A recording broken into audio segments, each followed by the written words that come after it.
Amigos, que Deus abençoe todos vocês, todos aqueles que com sinceridade o têm buscado e aqueles que por acaso não são sinceros, que o Espírito Santo venha despertar a fé que muda a vida da gente, muda a vida de qualquer pessoa. É pela fé que nós alcançamos a graça de Deus, o favor de Deus. É pela fé que nós somos justificados diante de Deus.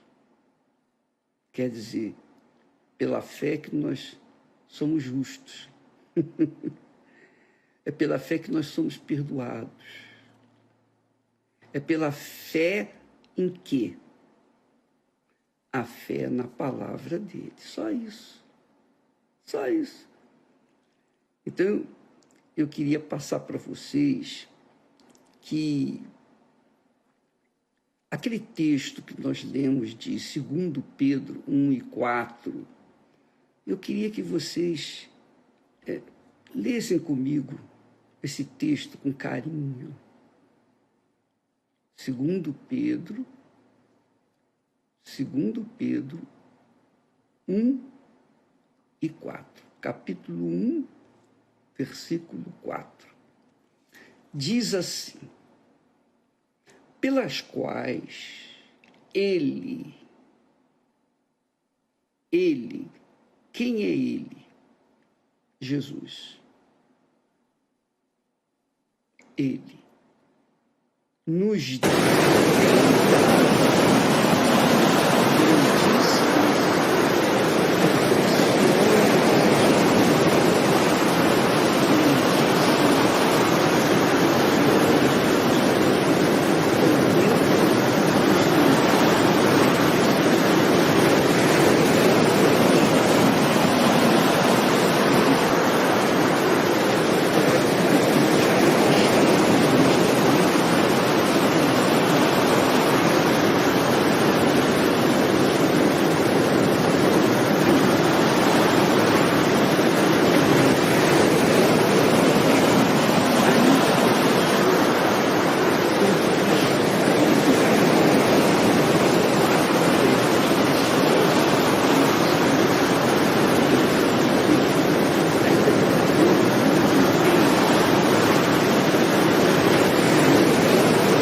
em que ela vai passar para a eternidade.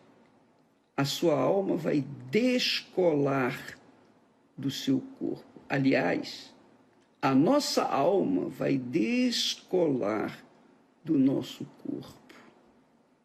O corpo, não preciso dizer o fim que vai ter, vai virar pó, desaparecer. Mas a alma não. Então, quando Deus nos tem dado, todo dia, toda hora, todo momento, todo instante, ele tem dado grandíssimas e preciosas promessas. Para quê? Para que nós venhamos usar dessas promessas para receber bênçãos pontuais e viver uma vida melhor aqui na Terra? Não, isso é muito pouco, muito pouco. Por exemplo, Jesus curou cegos, surdos, mudos, paralíticos, leprosos, ressuscitou Lázaro, enfim. Ele fez uma obra libertadora para as pessoas que estavam enfermas, doentes, mortas. Ele fez tudo e atendeu às necessidades dessas pessoas, não foi? Você lê na Bíblia o que Deus fez. Só que todas elas morreram, passaram, acabaram. Então, Deus nos tem dado suas grandíssimas e preciosas promessas. como diz lá o texto, depois que ele curou enfermos, diz o texto seguinte: para que se cumprisse o que está escrito no profeta Isaías. Ele tomou sobre si as nossas dores, as nossas enfermidades, ele carregou sobre si. Então, Jesus fez isso enquanto estava aqui na terra. Mas, essas pessoas ficaram felizes, curadas, radiantes, porque foram atendidas nas suas necessidades vigentes naquele tempo, naquele momento. Mas depois elas morreram. Então, as grandíssimas e preciosas promessas que Deus nos tem dado seria apenas para viver uma vida medíocre aqui na Terra? Claro que não. Claro que não. Você sabe, eu sei, nós sabemos quantas pessoas têm recebido bênçãos aos montes. Testemunhos não faltam. Todo dia, toda hora, nós temos testemunhos para mostrar que Deus existe, que Ele está pronto para atender às nossas necessidades vigentes. Só que as grandíssimas e preciosas promessas dele não são só para isso. Ele quer que nós tenhamos a vida eterna, porque os que foram ressuscitados morreram outra vez. Não é isso? Lázaro morreu, ressuscitou, Jesus ressuscitou Lázaro depois de 4 dias, mas depois ele morreu. Passado um tempo, ele morreu. O que eu quero dizer, ou melhor, o que esta palavra para mim está dizendo é o seguinte: olha, Deus está falando comigo, olha, você, presta atenção, todas as grandíssimas e preciosas promessas que eu tenho dado para você, não são para que você viva apenas mais 10 anos, 15 anos, 20 anos, e depois acaba tudo. Não. Eu dei essas minhas grandíssimas e preciosas promessas para você, sabe para quê? Para você ter a minha natureza, para você ser participante da minha natureza. Quer dizer, a natureza divina, a natureza de Deus é vida eterna. Deus não morre. Deus não morre. Então, quem tem a natureza, ou quem é participante da natureza divina, não morre nunca. Jesus disse isso. Ele disse, olha, quem vive e crê em mim nunca morrerá. Quem vive e crê em mim nunca morrerá. Nunca. Quer dizer, as grandíssimas e preciosas promessas que Deus nos tem dado é para toda a eternidade. Mas, infelizmente, as pessoas focam mais o hoje, o agora, o tempo presente. E não é isso que Deus está pensando. Ele está pensando que ele pensa muito maior do que nós pensamos. Ele quer gerar filhos nascidos dele, não filhos nascidos da natureza humana, com a natureza humana. Não, ele quer que nós tenhamos a natureza dele. É isso que o apóstolo Paulo explica com clareza. Eu não sei se você vai entender, mas está aqui escrito claramente. Jesus disse, não é? Lembra que Jesus disse: os que são nascidos da água, ou os que são nascidos da carne, são carne, e os nascidos do Espírito, da água e do Espírito, são espíritos. Não é isso? Esse é o objetivo de Deus. Que pelas informações bíblicas, as informações que Ele tem nos dado, as grandíssimas e preciosas promessas que Ele tem nos dado, elas são para que nós venhamos ter informações para que a nossa fé esteja focada em algo maior, não numa coisa pequena, como uma libertação, uma cura, uma bênção pontual. Não, Ele quer que nós tenhamos a natureza dele, sejamos participantes da natureza dele. Então, o apóstolo Paulo, o Espírito Santo fala através dele o seguinte: olha, presta atenção. O primeiro homem, Adão, foi feito em alma vivente. E somos nós. Nós também nascemos dos nossos pais, carregamos o DNA de nossos pais. Por quê?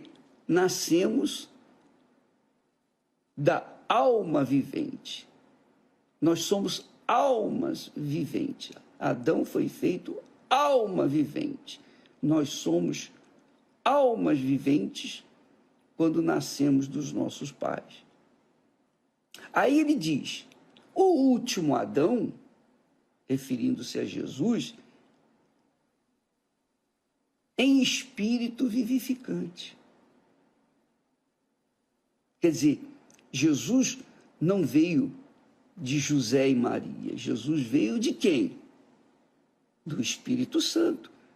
O Espírito Santo desceu sobre a Virgem Maria e nela gerou o seu filho Jesus, que era espírito, que é espírito vivificante. Não alma, mas espírito. Aí ele diz: mas não é primeiro o espiritual, primeiro o natural. Não é primeiro o espiritual, senão o natural. Depois, o espiritual. Quer dizer, eu,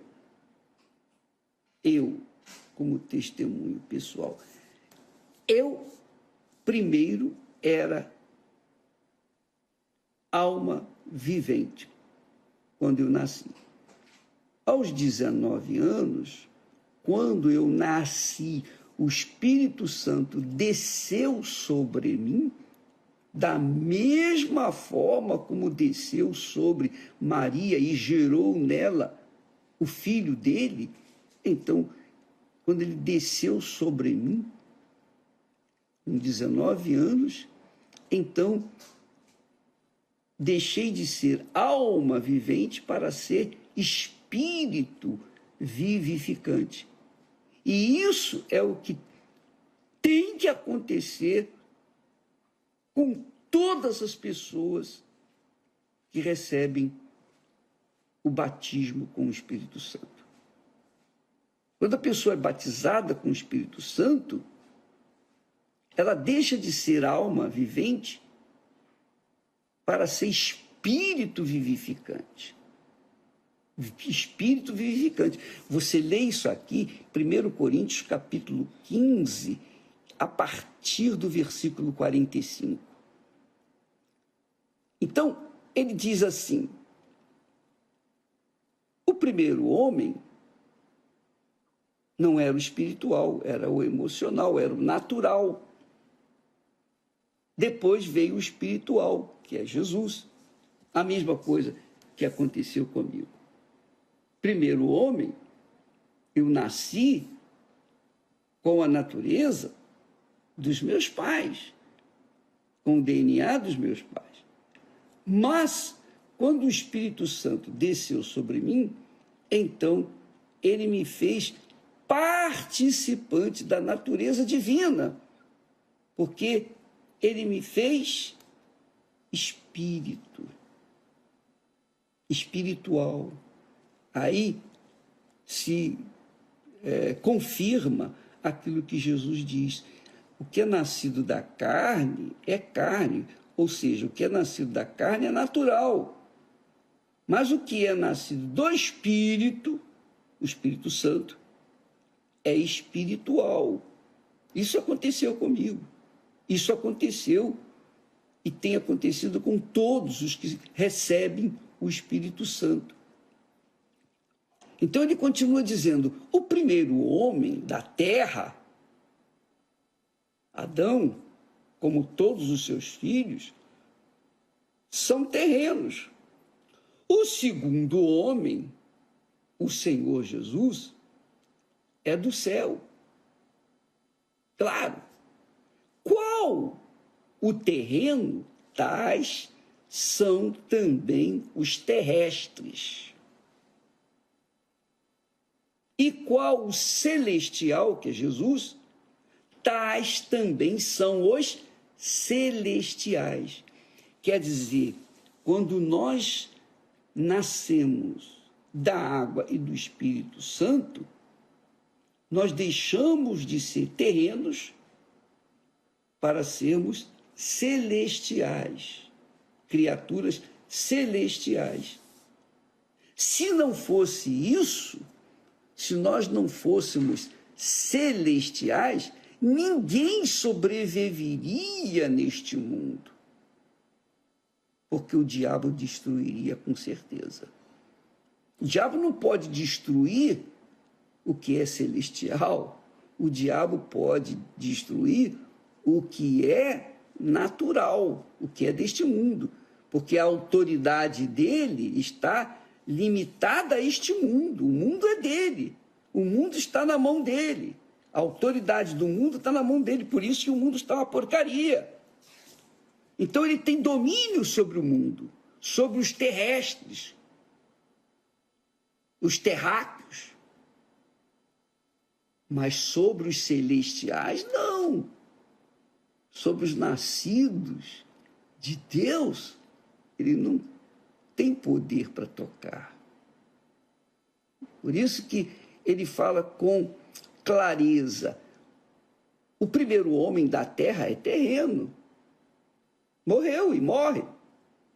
O segundo homem, o Senhor, é do céu. E o Senhor do céu veio a este mundo, morreu, deu a vida dele, sacrificou para que pudesse salvar a minha, a sua, a de cada pessoa que nele crê. Qual o terreno? Tais também são os terrestres. E qual o celestial? Jesus. Tais também os celestiais. Então, todos os que nascem da água e do Espírito Santo nascem porque creram nas promessas maravilhosas, grandiosas de Deus. Porque creram, tiveram fé para crer, pagaram o preço, quer dizer, se entregaram, negaram a sua própria carne, morreram para este mundo, o diabo não teve mais poder. Então essa pessoa passa a ser uma criatura celestial, da mesma forma como Jesus foi celestial. Aí ele continua dizendo: e assim como trouxemos a imagem do terreno, quer dizer, quando eu lembro que eu trazia a imagem do terreno. Qual era a imagem do terreno? A minha imagem do terreno. Eu era uma pessoa extremamente temperamental. Eu era muito temperamental, genioso. Eu era uma pessoa que não esquecia quando alguém me fazia mal. Eu lembro que eu fiquei sem falar com a minha irmã mais do que 1 ano. Ficar sem falar com ela. Isso na minha idade juvenil.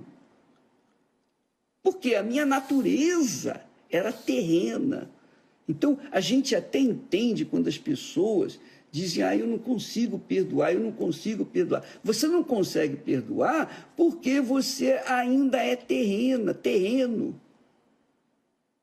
Mas quando você for celestial, as pessoas vão bater na sua cara, vão te dar bofetadas e você não vai nem esquentar a cabeça. Você vai virar as costas e vai embora. Por quê? Porque a pessoa celestial é Jesus. Jesus é o modelo da pessoa celestial, do ser humano celestial. Cuspiram nele, bateram nele, arrancaram-lhe a barba, fizeram dele de gato e sapato. Sabe o que ele falou? Pai, perdoa-lhes, porque não sabem o que fazem. Perdoa-lhes. Jesus orou por eles. Em todo o tempo, Jesus, que trazia a imagem celestial, então ele perdoou. Então é o que está escrito aqui, versículo 49. E assim como trouxemos a imagem do terreno, assim traremos também a imagem do celestial. Então, quer dizer, quando a pessoa recebe o batismo com o Espírito Santo, ela é selada por Deus, ela é carimbada por Deus. É como se Deus falasse assim, esse é meu, essa é minha, ninguém toca. É muito grande, né? Muito forte.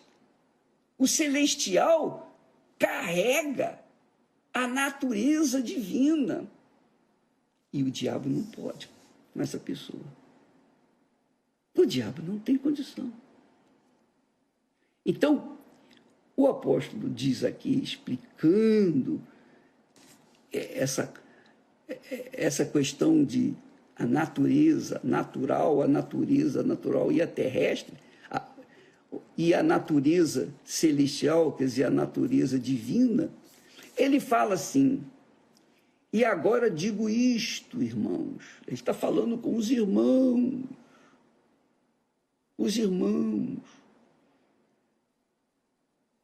Que a carne e o sangue não podem herdar o reino de Deus. Quer dizer, a natureza carnal, a natureza dos pais, a natureza humana não pode herdar o reino de Deus. Para herdar o reino de Deus, tem que ter a natureza celestial. Isso acontece quando a pessoa nasce da água e do Espírito Santo. Foi o que Jesus falou para Nicodemos, e Nicodemos não entendeu. Mas Jesus disse, importa que você nasça de novo, Nicodemos. Você tem que nascer de novo. Deu o recado para ele. Então, minha amiga e meu amigo, ele fala aqui com clareza que a carne e o sangue, quer dizer, enquanto a pessoa tiver a natureza carnal, a natureza terrena, enquanto a pessoa é alma vivente, ela não pode herdar o reino de Deus. Por quê? Porque nem a corrupção, diz aqui o texto, porque a corrupção não pode herdar a incorrupção. A corrupção, quer dizer, a pessoa cuja natureza é carnal, é humana, é natural, não pode herdar a incorrupção que é a natureza celestial, a não ser que ela venha a ser batizada com o Espírito Santo. Porque quem tem a natureza celestial, esse realmente alcança as grandíssimas e preciosas promessas de Deus. Ah, com certeza. Ele, referindo-se a Jesus, nos tem dado grandíssimas e preciosas promessas, para que por elas nós tenhamos fé e venhamos buscar essas promessas e fiquemos, então, participantes da natureza divina, havendo escapado da natureza humana, que é a natureza corrupta, a natureza do pecado. É isso aí, amiga e amigo. Eu espero, eu creio, eu oro para que o Espírito Santo venha iluminar o entendimento de todos para com respeito a estas promessas. Porque nós estamos passando essas promessas grandíssimas e preciosas para aqueles interessados, para os interessados, que querem muito mais do que conquistar o mundo, querem conquistar a natureza divina, querem ser participantes da natureza divina. Deus abençoe a todos e até amanhã, em nome do Senhor Jesus.